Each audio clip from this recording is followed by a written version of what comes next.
Kristo, kwa sababu hawezi ukazishinda madhabahu nyingine kama hauna madhabahu ya kimungu, na madhabahu ya kimungu ni msalaba wa Yesu Kristo. Leo natamani tusogee mbele kidogo, tuangalie jambo la kwanza linalopatikana katika madhabahu ya Mungu aliye hai. Jambo la kwanza linalopatikana katika madhabahu ya Mungu aliye hai, yani katika msalaba. Jambo la kwanza andika, msalaba una nguvu ya kusamehe. Msalaba una nguvu ya kusamehe. Msalaba una nguvu ya kusamehe. Tunapoangalia juu ya nguvu ya msalaba, tunaangalia juu ya yale ambayo msalaba unaweza kufanya. Tunaangalia juu ya vitu ambavyo msalaba unaweza kutenda, kwa sababu nguvu yoyote inaonekana katika utendaji. Nguvu yoyote inaonekana katika utendaji. Ili tuelewe kwamba una nguvu, tunaangalia yale unayoyafanya. Yale unayoyafanya au yale unayoyasababisha, tutagundua kwamba una nguvu ya aina fulani.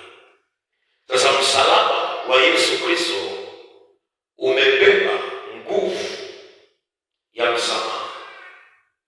Umebeba nguvu ya msamaha. Kwa maana hiyo, pale msalabani Mungu alitangaza msamaha wa dhambi kwenye maisha ya watu. Pale msalabani, pale Kalvari, Mungu alitangaza msamaha wa dhambi kwa watu. Natamani unielewe vizuri napozungumza kwamba alitangaza, maana yake aliachilia, ili kwamba yoyote yule anayeuendea msalaba apate msamaha, ili kwamba yoyote yule ambaye anahitaji kusamehewa apate kusamehewa. Kwa hiyo nguvu ya kusamehe, nguvu ya msamaha ipo msalabani. Nguvu ya kusamehe, nguvu ya kusamehewa ipo tayari msalabani. Tuanze na andiko la Injili ya Luka sura ya 23 mstari wa 34.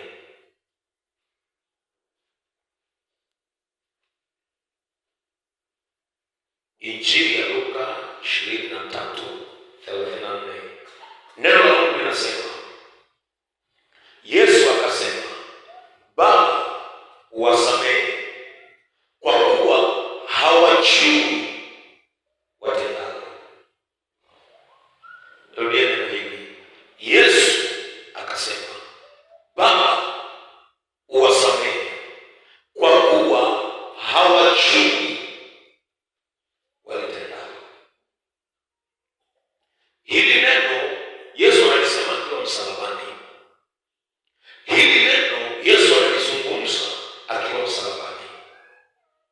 Maana yake ni neno ambalo liliachilia, lilithibitisha kwamba katika msalaba kuna nguvu ya kusamehewa, kuna nguvu ya msamaha.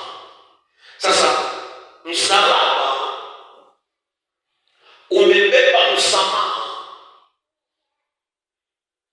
Msalabani msamaha upo tayari. Yaani katika msalaba wa Yesu Kristo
msalaba kwa lengo la kuhitaji msamaha, msamaha unapatikana. Sasa msamaha wa Mungu uko pale msalabani. Ni katika vitu vya msingi ambavyo mwanadamu anavihitaji. Ukiyaondoa mahitaji yako yote, hitaji kuu ambalo unalihitaji wewe pamoja na vipaumbele vyako, kwa sababu mwingine unaweza kuwa na vipaumbele. Unahitaji afya, unahitaji mafanikio, unahitaji baraka, unahitaji ushindi, unahitaji kuinuliwa, lakini hitaji kuu la mwanadamu ni msamaha. Yaani hilo ndilo hitaji kuu, kwamba huyu mwanadamu jambo kubwa analolihitaji nje ya mengine ni msamaha, kwa sababu dhambi ndiyo inayofungulia mahitaji ya mwanadamu au matatizo au changamoto za mwanadamu. Msamaha ndio unaoleta suluhisho la kila hitaji la mwanadamu analohitaji. Kwa hiyo katika vitu ambavyo mtu ni uhitaji wa kwanza ni msamaha. Yaani huyu mtu akisamehewa, Biblia inasema ya kwamba ungameni dhambi zenu ninyi kwa ninyi mpate kuponywa. Kwa hiyo ukiungama dhambi ukasamehewa, unapona automatic, kwa sababu dhambi ndio inayofanya ugonjwa uwepo. Dhambi ndio inayofanya tatizo fulani liwepo. Kwa hiyo ukisamehewa, wewe ni mshindi kwa asili. Kwa hiyo ukisamehewa, automatic unaingia kwenye ushindi. Kwa hiyo hitaji la lazima, hitaji la kwanza la mwanadamu ni msamaha. Sasa msamaha upo kwa ajili ya kila mwanadamu, lakini sio wote wanaosamehewa. Pale msalabani msamaha upo kwa ajili ya kila mtu, lakini sio wote wanaosamehewa, kwa sababu si wote wanahitaji msamaha. Tusikilizane vizuri, kwa sababu mtu anaweza akasimama akaomba katika jina la Yesu, ili tatizo liondoke. Kwani linaondoka? Mtu anaweza akasimama akaomba, kwa sababu hitaji lake ni nini? Ana uhitaji fulani, anaweza akang'ang'ana akamlilia Mungu, Mungu akampa, lakini akampa akiwa katika hali ya dhambi. Inawezekana mwingine kufanikiwa, unaweza ukafanikiwa, lakini ukafanikiwa katika hali ya dhambi. Ndio maana nasema pale msalabani msamaha upo kwa ajili ya wote, lakini sio wote wanaosamehewa, kwa sababu wengine hawahitaji kusamehewa. Hitaji lao sio kusamehewa. Sio wote wanaohitaji msamaha, sio wote. Wengine wanahitaji tu uponyaji, wapone waende. Wengine wanahitaji baraka, mimi nibarikiwe tu, mimi nataka baraka, abarikiwe aende. Wengine wanahitaji kuvuka, nivuke ili niende ng'ambo ya pili. Lakini mimi nakwambia kwenye ibada hii, kusamehewa ni bora kuliko mahitaji yote ulionayo. Yaani kusamehewa ni kuzuri kuliko hata baraka ambazo unang'ang'ania wewe, kwa sababu automatic ukisamehewa, baraka zitakuja tu. Kinachoondoa baraka ni maisha ya dhambi. Kinachoondoa baraka ni maisha ya hatia. Kwa hiyo automatic ukisamehewa, baraka zinakuja, kwa sababu dhambi inampeleka mtu mbali na baraka. Msamaha au kusamehewa kunampeleka mtu karibu na baraka, kunamvuta mtu karibu na baraka za kimungu. Kwa hiyo kusamehewa ni bora kuliko mahitaji yote ulionayo. Kusamehewa ni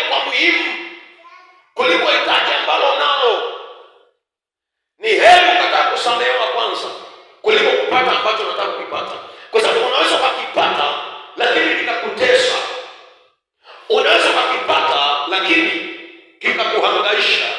Kwa hiyo hitaji kuu la mwanadamu ni kusamehewa dhambi na makosa yake. Bwana Yesu asifiwe.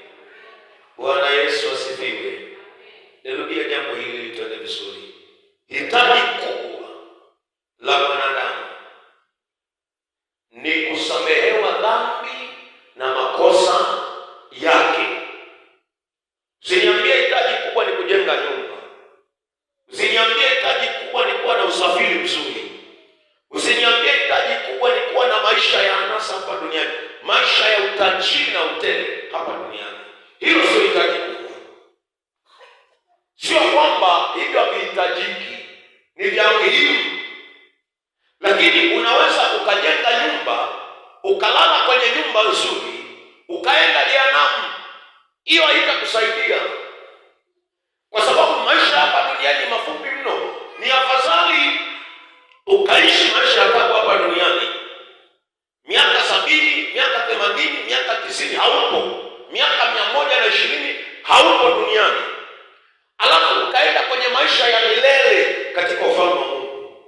Kwa sababu usiposamehewa dhambi ni ngumu kuingia katika uzima wa milele. Haiwezekani kuingia katika uzima wa milele, haiwezekani. Sasa Yesu anasema itamfaidi nini mtu akipata kila kitu hapa duniani alafu akakosa uzima wa milele? Itamsaidia nini mtu? Kuna raha gani mtu akaishi maisha ya anasa hapa duniani akakosa uzima wa milele? Kuna raha gani katembelea kwenye magari mazuri hapa duniani ya kifahari kakosa uzima wa milele? Sio kwamba magari ni mabaya, lakini hitaji kuu ni uzima wa milele, na uzima wa milele upo katika msamaha. Na ndio maana nakwambia hitaji kuu la mwanadamu ni msamaha wa dhambi, kusamehewa dhambi na hatia na makosa. Sasa msalaba wa Yesu unatoa msamaha, lakini kuna ambao hawapokei huku kusamehewa. Kuna wengine hawapati huku kusamehewa, kwa sababu kusamehewa kwao sio hitaji, kusamehewa kwao sio kipaumbele, kusamehewa kwao sio jambo la muhimu. Bwana Yesu asifiwe. Bwana asifiwe. Unielewe vizuri, mtu wa Mungu, unielewe vizuri. Ni sawa na hivi.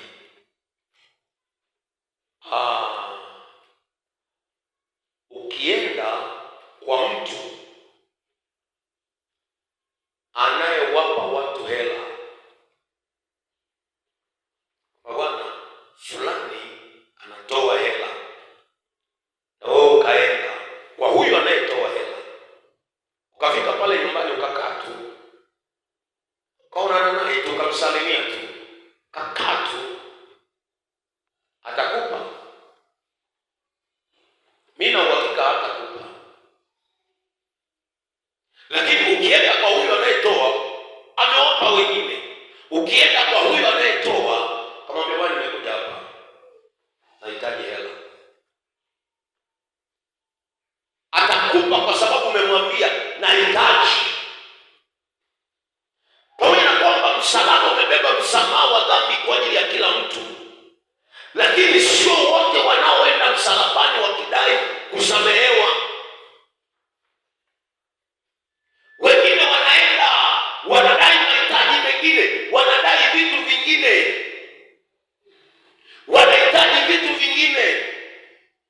Na ndio maana hili neno lirudia, msalaba unatoa msamaha, lakini wengine hawapokei msamaha, sio kwa sababu upo, lakini hawaudai msamaha. Mungu ameniwekea kanuni ya kuombwa. Hausamehewi dhambi kwa sababu umekuja kanisani. Hausamehewi dhambi kwa sababu wewe ni mwimbaji. Unasamehewa dhambi kwa sababu umeuendea msalaba, ukaomba, ukadai. Naomba kusamehewa, nadai kusamehewa. Bwana Yesu asifiwe.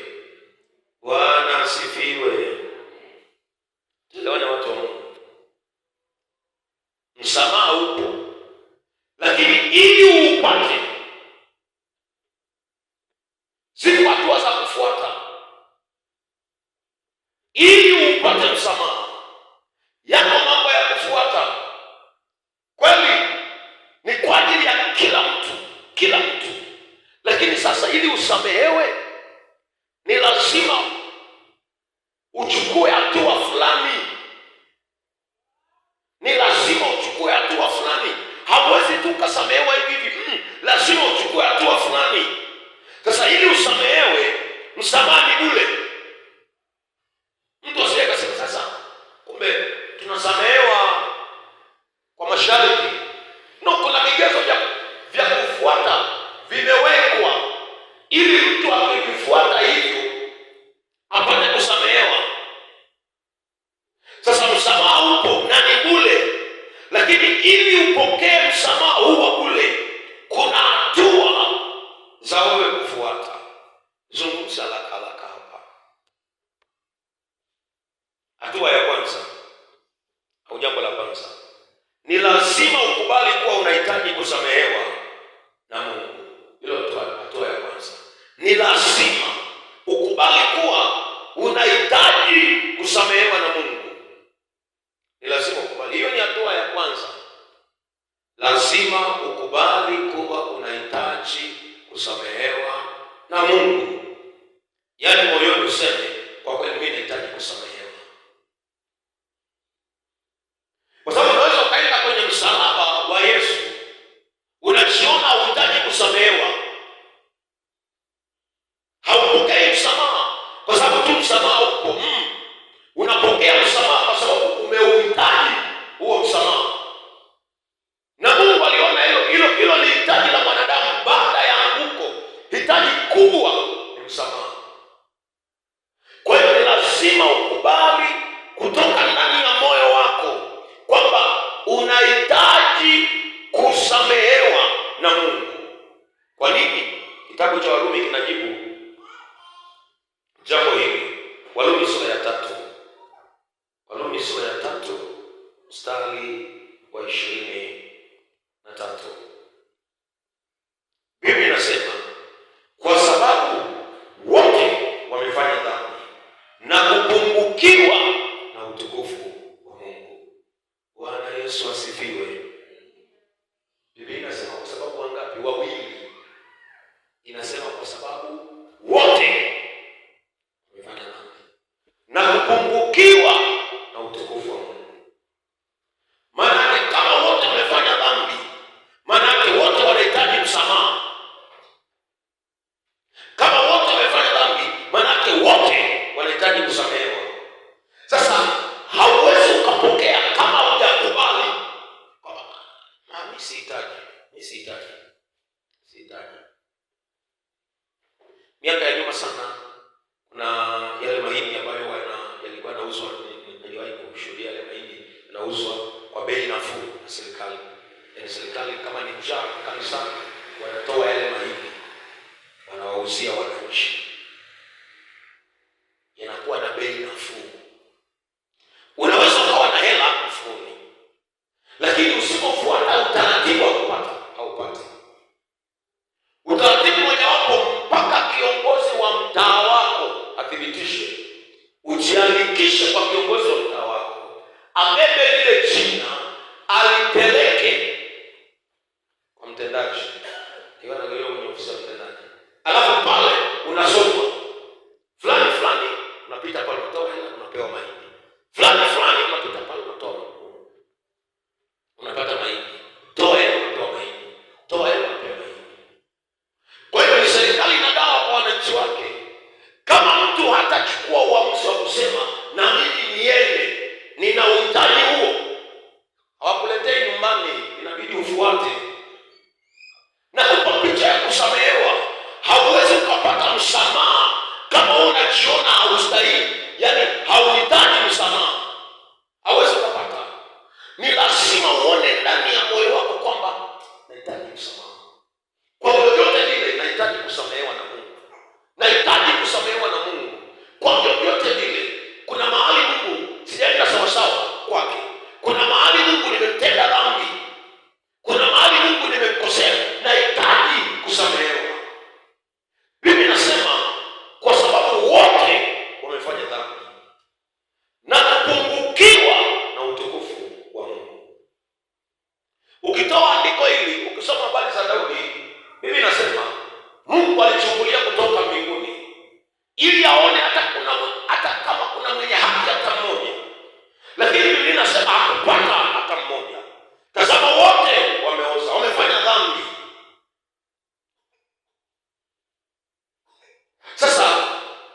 au upate picha, ili upate msamaha, ni lazima ukubali ndani ya moyo wako kwamba ninahitaji kusamehewa. Hitaji la moyo wangu ni msamaha. Kabla ya nyumba, kabla ya afya, kabla ya vita, hitaji la kwanza ni kusamehewa. Kuna ambao unapigana vita, Mungu hapigani hiyo vita, unapigana mwenyewe. Kuna ambao unapambana mwenyewe, Mungu hapambani kwenye hayo mapambano. Kwa sababu msamaha ndio unaofungua. Ukisamehewa, Mungu anakuwa upande wako. Ukisamehewa, Mungu anapigana upande wako. Ukisamehewa, Mungu anasimama pamoja na wewe. Mungu anafanya unachofanya pamoja na wewe. Lakini mpaka umesamehewa. Okay. Warumi 5:12. Haraka kidogo. 5:12. Biblia inasema 5:12 Warumi. Maandiko yanasema hivi: kwa hiyo kama kwa mtu mmoja dhambi iliingia ulimwenguni, na kwa dhambi hiyo mauti, vivyo hivyo mauti imewafika wote, kwa sababu wote wamefanya dhambi. Dhambi iliingia ulimwenguni kwa mtu mmoja, ikawafika wote. Kwa kuwa dhambi imeingia ulimwenguni kwa mtu mmoja, ikawafika wote, maana yake wote wanahesabiwa kuwa wamefanya dhambi. Warumi anasema hivyo, Paulo anasema hivyo katika Warumi. Nakupa picha hiyo ili uelewe. Kwa hiyo ili usamehewe, lazima ukubali ndani ya moyo wako kwamba mimi nahitaji msamaha. Jambo la pili, haraka, hilo ni jambo la kwanza. Jambo la pili, ni lazima utubu. Ni lazima utubu. Ni lazima utubu. Yaani unakubali hivi, kweli mimi nahitaji msamaha, kwa sasa nahitaji kusamehewa. Yaani katika vitu vyote nahitaji Mungu anisamehe. Hausamehewi tu kwa sababu umejua kwamba nahitaji kusamehewa. Hiyo ni hatua ya kwanza. Lakini msamaha unakamilika kwa wewe kutubu. Unaelewa kwamba nahitaji kusamehewa, lakini pamoja na kusamehewa ni lazima nitubu. Pamoja na kujua kwamba kweli nahitaji kusamehewa, ni lazima nitubu. Hauwezi ukasamehewa kwa sababu tu umejua kwamba unahitaji msamaha. Sawa na kujua kwamba mimi nahitaji hela. Hatua ya pili ni kwa wewe kuifuata hiyo hela mahali ilipo. Ukijua tu kwamba unahitaji hela ukabaki hapo hapo, utabaki hivyo hivyo. Ni lazima useme ninahitaji msamaha, lakini ninahitaji kusamehewa. Sasa ninahitaji kutubu. Sasa na kutubu ni kukiri makosa.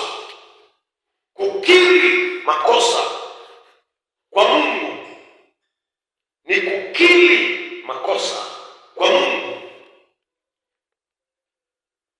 Kutubu ni kukiri makosa kwa Mungu, kwamba Mungu, nimekosea. Mungu, nimekosea, ninaomba unisamehe. Ni kukiri. Okay. Sasa ndani ya toba kuna mambo mengi kidogo. Tamani tuende kidogo kwa sababu tunajifunza. Jambo la kwanza ambalo liko ndani ya toba. Ukisikia kutubu, maana yake nini? Toba maana yake nini? Jambo la kwanza, toba ni kuacha.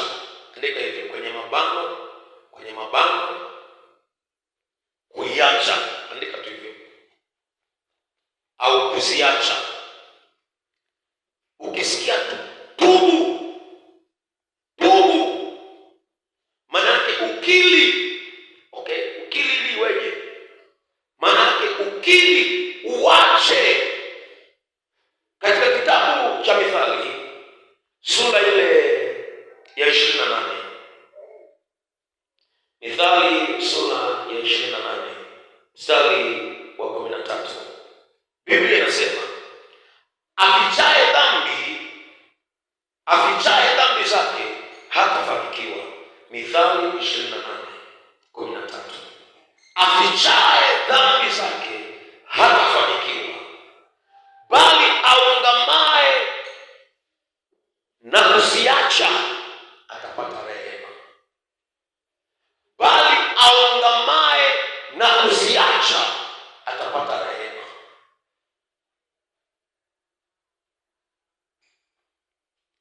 Usibebe jambo hili kwamba toba ni kusema tu, Baba Mungu, ninaomba unisamehe, ninaomba unirehemu, ninaomba unisamehe, na tubu, nimekosea Bwana, nimefanya zina, naomba unisamehe, nimeiba, naomba unisamehe, nimeabudu miungu mingine, naomba unisamehe. Sio hiyo. Yaani ukisikia neno kutubu ni kukiri kweli, lakini ndani ya kule kukiri kunaambatana na kuacha. Biblia inasema mtu anayeficha dhambi zake hatafanikiwa, kwa sababu dhambi ni sumu inayoua mafanikio. Dhambi ni kemikali inayoua uchumi. Dhambi ni kemikali inayoua kiroho cha kimungu, inaua mafanikio ya kimungu. Biblia inasema anayeficha dhambi hawezi kusamehewa, hatafanikiwa. Lakini mtu anayeziungama, anayezikiri na kuziacha, Biblia inasema atapata rehema. Unisikilize, wale ambao unaomba rehema kila siku, Baba ninaomba unirehemu, Baba ninaomba unirehemu, Baba naomba unirehemu. Mungu hawezi kupata rehema kama hujaacha. Hauwezi kupata rehema kama hujaacha. Wakati mwingine toba ya kweli ni kuacha, sio maneno. Toba ni kuacha, kuungama ni kuacha, kutubu ni kuacha. Biblia inasema bali asiungamaye na kuziacha atapata rehema. Kwa hiyo toba au kutubu, tafsiri yake nyingine ni kuacha kufanya chochote kibaya ulichokuwa unakifanya. Kama ulikuwa unaiba, unaacha kuiba, hiyo ndio toba. Kama ulikuwa unazini, unaacha kuzini. Kama ulikuwa unaabudu miungu mingine, unaacha kuabudu miungu mingine. Kama ulikuwa sio mwaminifu, unaacha, unaanza kuwa mwaminifu. Unisikilize, kama unaungama hauachi, unacheza mbele za Mungu, wala hauendi kokote kule. Yaani wewe unaanguka, unapiga magoti hapo, Baba napomoka kwako, ninaomba, alafu unaamka, unaendelea, hauendi kokote wala hautafanikiwa.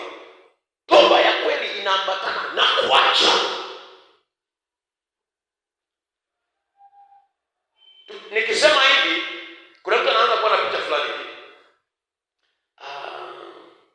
Ni kuacha wizi. Lakini uongo sawa, uongo kwanza hauna shida. Lakini uongo ni dhambi. Uongo ni dhambi. Ni dhambi kama dhambi nyingine. Bahati mbaya ya dhambi ni nini? Uibe sindano ni dhambi. Uibe 10,000 ni dhambi. Uibe milioni 1 ni dhambi. Ndivyo ilivyo. Usema nimesema uongo kidogo tu, ni uongo, ni dhambi. Toba ni kuacha. Wakati mwingine mimi ngoja nikwambie, wakati mwingine hata hahitaji wewe kukaa na kufunga na kuomba na kumoja. Ni jambo muhimu. Unahitaji kutubu kwa ajili ya jambo fulani. Unaacha. Kama ulikuwa unaacha, kama ulikuwa unazini unaacha. Hiyo ndio toba ya kweli. Ngoja nikupe maandiko mengine. Nyakati wa pili. Kabla Nyakati wa pili, andika Wafalme wa pili. Wafalme wa pili sura ya 17. Wafalme wa pili sura ya 17. mstari wa 13. Maandiko yanasema hivi, Wafalme wa Pili 17:13. Pamoja na hayo, Bwana aliwashuhudia Israeli na Yuda kwa kinywa cha nabii, cha kila nabii na cha kila mwonaji, akisema, geukeni na kuziacha njia zenu mbaya. Hakuambia ombeni, aliwaambia geukeni na kuziacha njia zenu mbaya, mkazishike amri zangu na hukumu zangu, sawasawa na ile sheria niliyoamuru baba zenu, nikawapelekea kwa kinywa cha manabii watumishi wangu. Ukisoma hiki kisa kinazungumza juu ya namna ambavyo wana wa Israeli walikuwa wamefanya maasi na makosa kwa Bwana. Ukisoma Israeli walikuwa wametenda dhambi Bwana.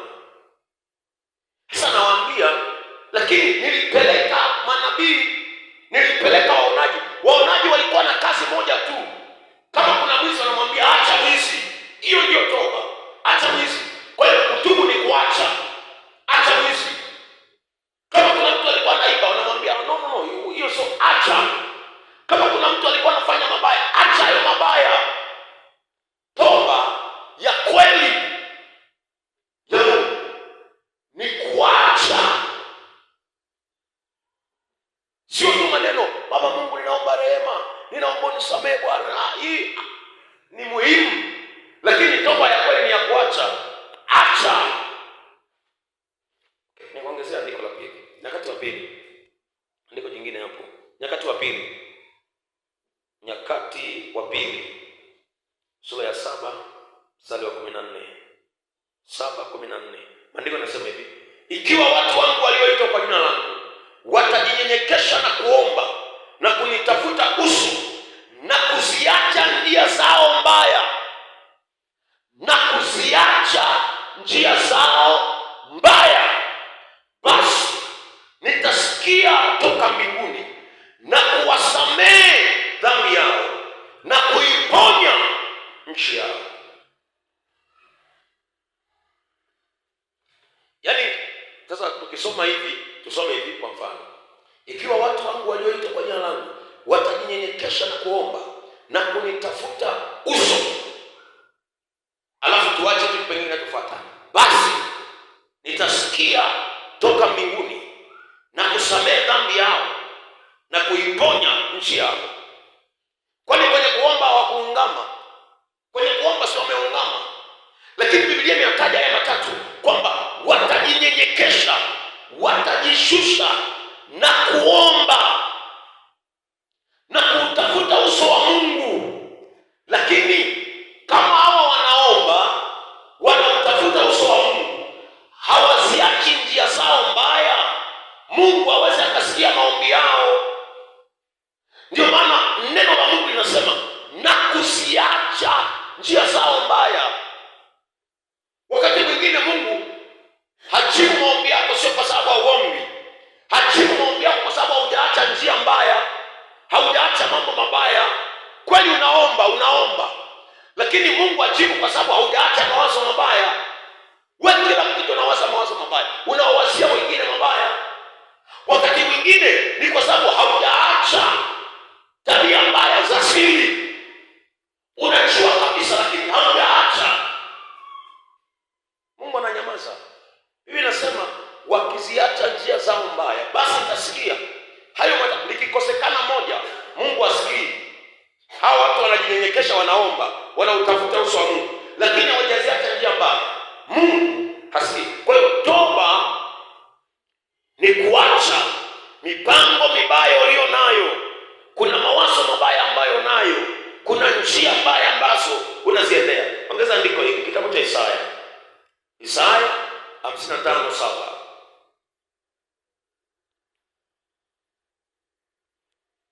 Isaya 55:7. Biblia inasema hivi, mtu mbaya na aache njia yake. Mtu mbaya na aache njia yake. Mtu asiye haki na aache mawazo yake, na amrudie Bwana, naye atamrehemu, na arejee kwa Mungu wetu, naye atamsamehe kabisa. nzuri ya kusamehewa ni kuacha. Yaani hivyo tu. Yaani pamoja na kuomba, lakini ni kuacha. Kuacha ni kuacha hayo mambo mabaya. Kuacha dhambi. Kuacha dhambi. Wewe nikwambie. Mtu aseme ndani ya moyo wake, Mungu, kwa nini nimekosea? Naomba unisamehe. Saa hiyo Mungu anasamehe. Hiyo kwanza taina ugomvi. Ugomvi wa kwenye toba ni kuacha. Huo ndio ugomvi wa kwenye toba, ni kuacha. Ni kuacha. Yaani unaamka asubuhi, mwambia Mungu, nimekukosea sana, ninaomba unisamehe. Alafu unaacha. Ulikuwa unarukaruka na vinyungo na wangao, unaacha. Najisalimisha kwako. Yaani hiyo ndio maana halisi ya toba. Kwani Zakayo alikuwa mtoza ushuru? Wakati Yesu amemtembelea, amempiga nchi, kaokoka. Zakayo aliendelea na kudhulumu, kula mwisho za watu. Aliacha. Biblia inasema akawaambia, kama kuna mtu hapa nilimchukulia zaidi, aje tamrudishia. Hakuendelea na maisha ya kudhulumu watu. Toba inaambatana kuacha. Ukisogea mbele kidogo kwenye kitabu cha Ezekieli sura ya 3. Ezekieli sura ya 3. Ezekieli sura ya 3. Mstari wa 18. Ezekieli sura ya 3 mstari wa 18. Toba ya kuacha inaponya roho ya mtu. Yaani ile kuacha tu inaleta uponyaji wa roho. Ndio unaweza ukaelewa kwenye waraka wa Yakobo sura ya 5 mstari wa 16. Ungameni dhambi zenu ninyi kwa nini? Mpate kusamehewa. Mpate kuponywa. Sasa kwenye Ezekieli nasema hivi, nimwambiapo mtu mbaya, hakika utakufa, wewe usimpe maonyo wala hausemi na huyo mtu mbaya ili kumwonya, kusudi aache njia yake mbaya na kujiokoa roho yake. Yaani ile kuacha njia mbaya inapelekea roho ya mtu kupona. Inapelekea roho ya mtu kuponywa. Yaani roho ya mtu inaokolewa kwenye hatari. Roho ya mtu inaponywa. Biblia inasema kusudi aache njia yake mbaya na kujiokoa roho yake. Maana yake kuacha kunaiokoa roho yako, kunaiponya roho yako, kunaivusha roho yako mahali fulani. Biblia inaendelea kusema, yule mtu mbaya atakufa katika uovu wake, lakini damu yake itaitaka mikononi mwako. Na mimi nakwambia kama kuna vitu nafanya, acha. Yaani tu hiyo ndio toba nyepesi, acha. Yaani unaungama, Baba, ninaomba unirehemu, ninaomba unisamehe, acha. Sio unaomba vile afu bado unarudi kule kule. Ukisogea kwenye 33 Ezekieli hiyo hiyo. Kachache hapo nataka tukaone. 33 Ezekieli hiyo hiyo. 33 mstari wa 11. Ezekieli 33:11. Kutubu ni kuacha. Kutubu ni kuacha. Kutubu ni kuacha. 33:11. Waambie, kama mimi niishivyo, asema Bwana Mungu, sifurahii kufa kwake mtu mwovu, bali agaili mtu mwovu na kuiacha njia yake mbaya, akaishi. Kuishikilia hiyo njia mbaya ni kujitangazia kifo. Ni swala muda tu. Yaani kutembea kwenye njia mbaya, unatubu, unatembea kwenye njia mbaya, unaungama kwa maneno, unatembea kwenye njia mbaya. Ni swala muda tu, unatumbukia kwenye shimo ambalo hakuna mtu atakutoa, utakufa. Biblia inasema huyu mtu akigaili na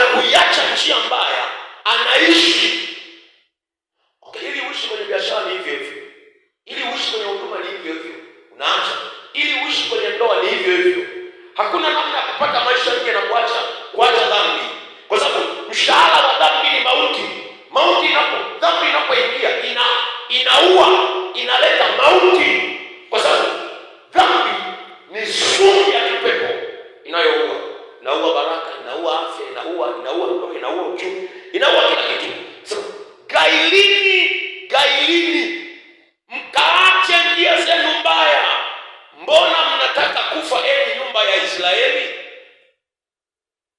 Gailini, hawaambii mkaombe, mkaache njia zenu mbaya. Ishu ni kuacha tu. Yaani hiyo ndio ishu ya msingi, ni kuacha tu. Acha mawazo ya kiganga.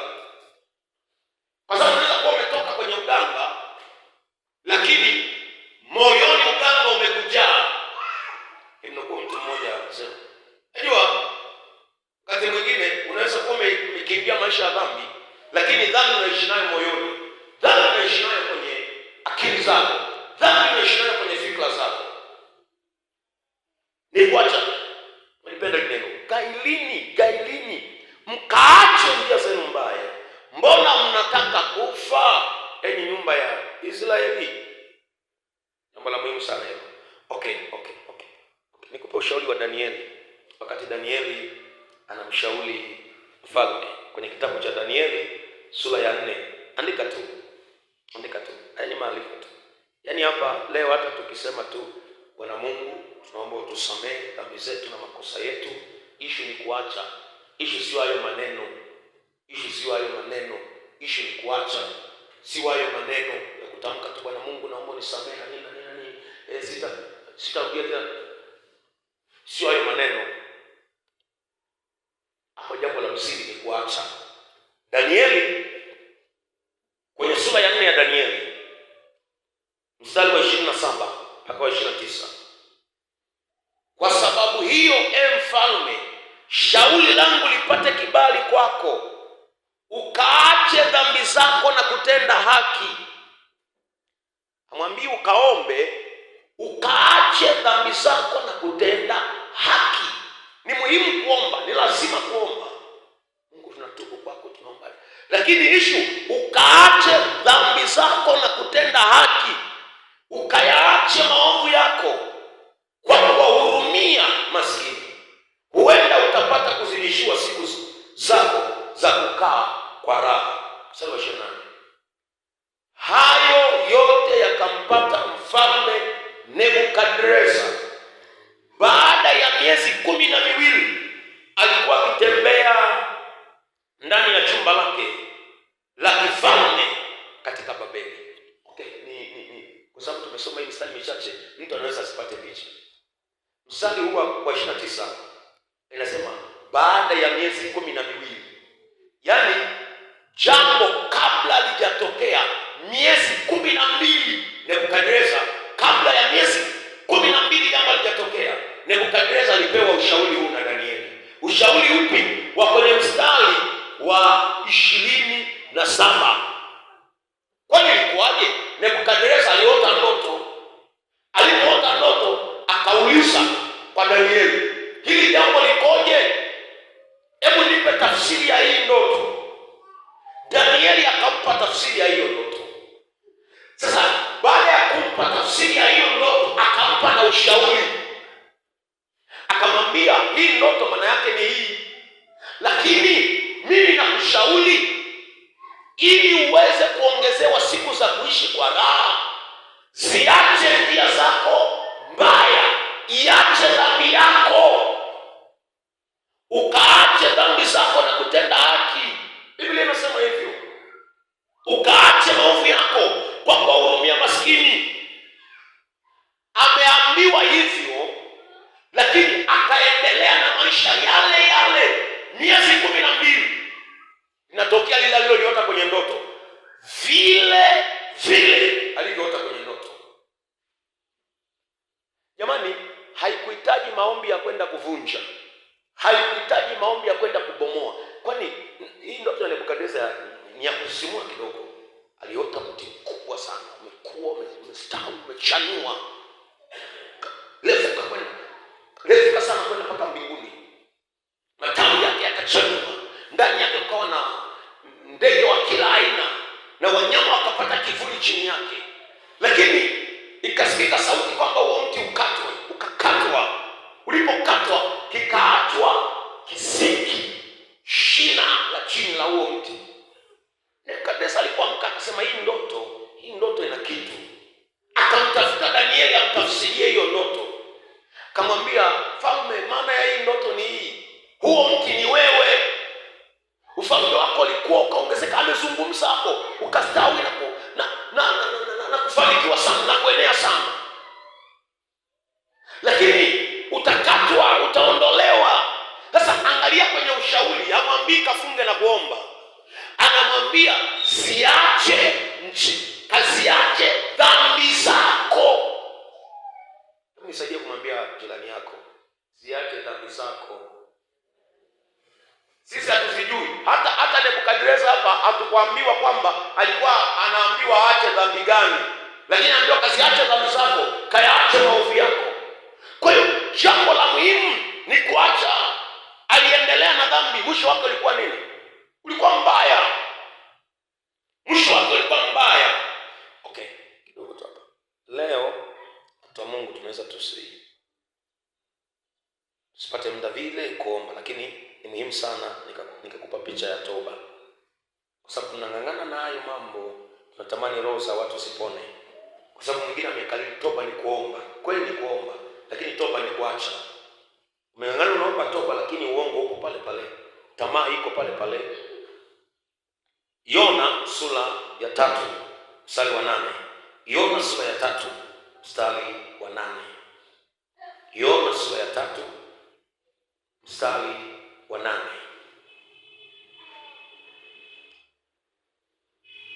Bali na wafunikwe nguo za magunia, mwanadamu na mnyama pia, nao wakamlilia Mungu kwa nguvu, na wageuke kila mtu akaache njia yake mbaya na udhalimu ulio mikononi mwake.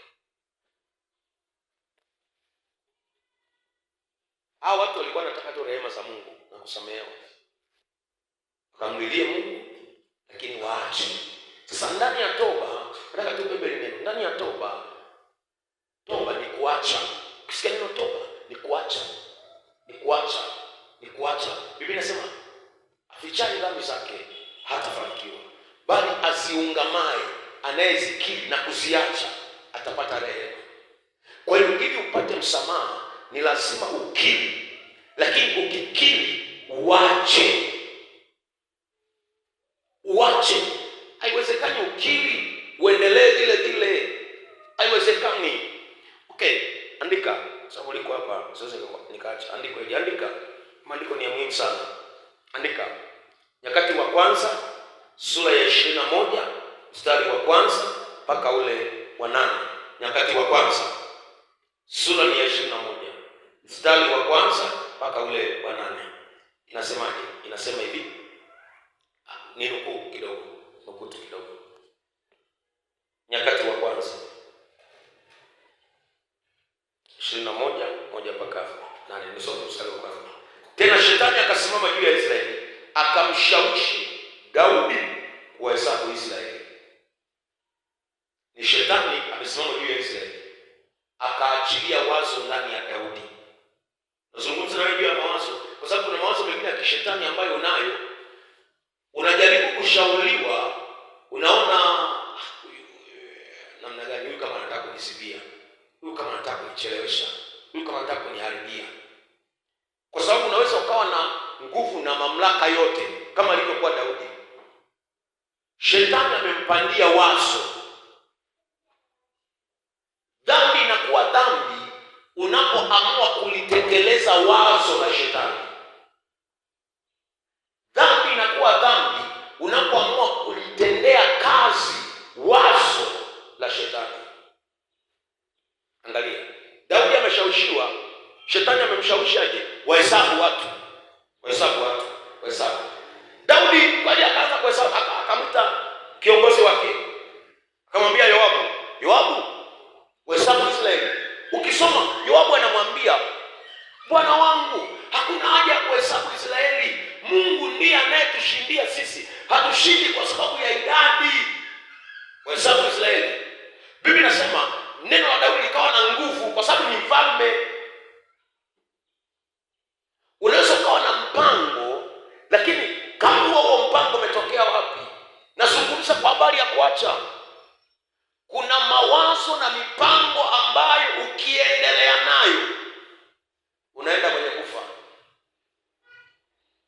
Ni njia za ujanja fulani hivi, lakini ukiendelea nazo unaenda kwenye mauti yako mwenyewe. Yoabu alimkatalia, lakini Daudi anasema no, wahesabu. Haijulikani saa ngapi Daudi aligundua kwamba amekosea. Ukienda kwenye mstari wa 8 huko mwishoni, Daudi anaungama, anasema Bwana, nimefanya jambo hili kwa upumbavu. Kusoma kwenye Samueli wa pili sura ya 24 utaiona vizuri toba ya Daudi. Nimefanya jambo hili kwa ujinga, sikujua, sikuelewa. Ninaomba unisamehe. Lakini angalia, uangamivu tayari upo. Laiti kama angekomea njiani baada ya kupewa wazo, kulipima wazo. Unajua kuna vitu vingine mtu akikwambia iliyo kweli, ndani ya moyo wako unajua hii ni kweli. Na ndio maana hakuna ambaye anafanya dhambi asijue kwamba hii ni dhambi. Hakuna ambaye anafanya kwa asijue kwamba hii ni dhambi. Hayupo na ukatalia. Sasa Daudi aliendelea na wazo lake. Hatimaye ikawaje? Walikufa watu wengi sana. Apewa machaguo matatu mwishoni. Chagua miaka 7 ya njaa. Angalia ni wazo. Yaani ni kakitu tu fulani nakatekeleza, unaangukia kwenye miaka 7 ya njaa. Ni tukio moja tu nalifanya, unaangukia kwenye dhiki ya miaka 7 njaa. Hilo chaguo la kwanza. Chaguo la pili, miezi 3 ukimbizwa na maadui zako, uandamwe na maadui zako, nyuma mbele kushoto kulia. Unaweza jambo moja tu linakuinulia maadui. Sasa jamani, yani mimi tu, yani hivi tu kweli nimesema tu hivi tu kweli, hivi tu. Bwana wengine wanasema uongo mwingi sana. Bwana mimi nimesema kidogo tu hivi. Utapigwa kila upande. Chaguo la tatu likawa siku 3 tauni ipige watu katika nchi. Walikufa watu. Daudi akasema hivi, miaka 7 ya njaa, miezi 3 nakimbizwa na maadui. Maadui hawatanihurumia. Hata kama nikiwaambia jamani hawatanihurumia. Miezi 3 ni mingi. Hawatanihurumia. Nianguke kwenye mikono ya Mungu. Mikono ya Mungu ina rehema nyingi. Mungu atanirehemu. Akachagua kuanguka kwenye mikono ya Mungu. Ni kweli Mungu alimrehemu. Nazungumza na mtu jioni ya leo kwamba toba ni kuacha. Hakuna namna unaweza kupona, acha. Hakuna namna unaweza